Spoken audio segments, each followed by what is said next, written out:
Assalamualaikum warahmatullahi wabarakatuh. Assalamualaikum warahmatullahi. Buya, saya memang mengikuti Buya beberapa kali dari pertemuan ini.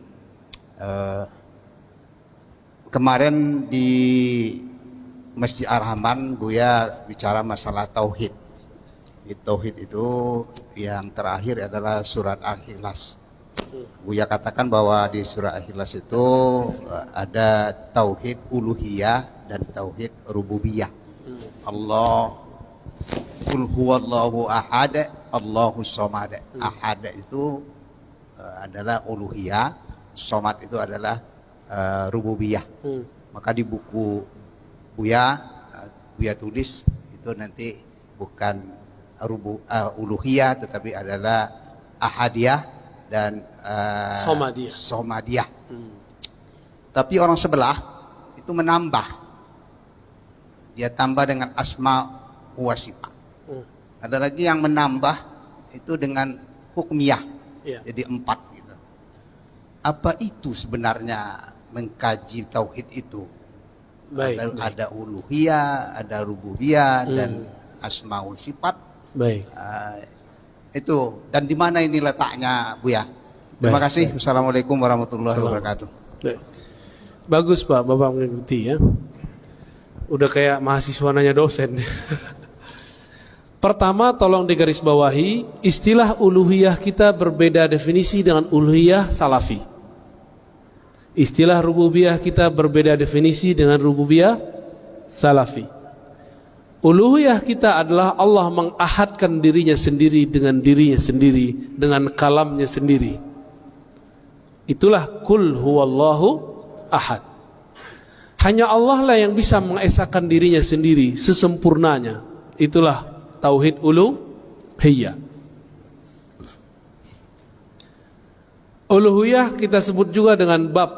Jadi kalau ahli-ahli tasawuf nyebutnya ahadiyah, tapi ahli akidah nyebutnya uluhiyah. Adapun yang kedua, tauhid samadiyah, yang boleh diartikan tauhid rububiyah, tauhid penciptaan, pengaturan alam semesta. Jadi Allah itu ngatur kita lewat nama As-Samad itu. Dengan As-Samad itulah Allah menghidupkan satu rambut di tubuh, satu sel di badan kita.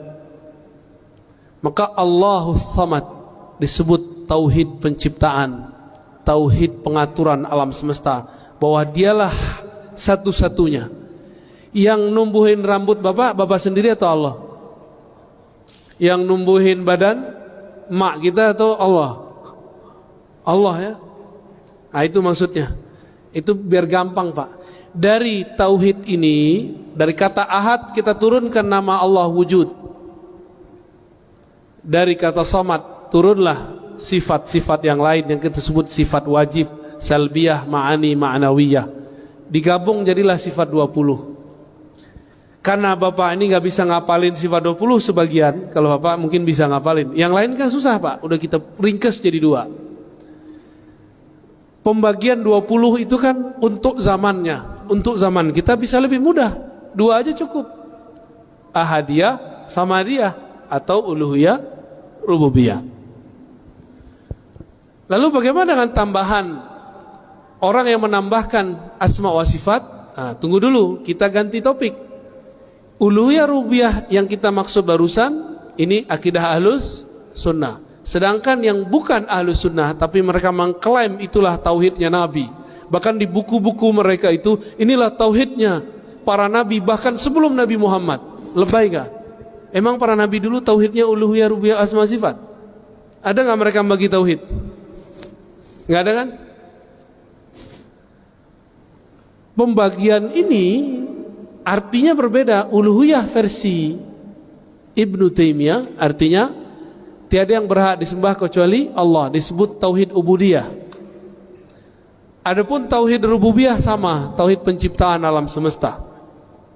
Mereka tambahkanlah satu, al-asma was sifat. Ibnu Taimiyah tidak mengerti akidah Asy'ari.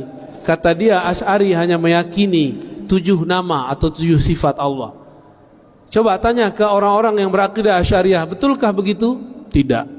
Sampai sekarang Saya yakin Ustadz yang di Pekanbaru juga mengulang kesalahan yang sama, menuduh kita aswaja ahlus sunnah hanya meyakini 7 sifat. Terus kita komentari gimana? Sotoy loh gitu ya. Tahu nggak sotoy? Sok tahu. Mana ada akidah ahlus sunnah cuma menetapkan 7 sifat. 20 sifat itu pun itu hanya rumusan-rumusan supaya gampang, disebut dengan ummahatus sifat. Sifat Allah itu banyak, diringkas biar mudah. Di akhir zaman ini ribet ngajarin 20, saya ajarin aja 2 tuh, ahadiyah sama gampang toh. Mana dalilnya? Itu kan qul huwallahu ahad dalilnya ya. Yang dimaksud tauhid asma dan sifat menurut kelompok itu bukan asma wa sifat yang kita maksud. Bagi dia, kalau disebutkan Allah punya yadnya besar, tapi bukan seperti tangan ini. Kalau disebut nuzul, Allah itu turun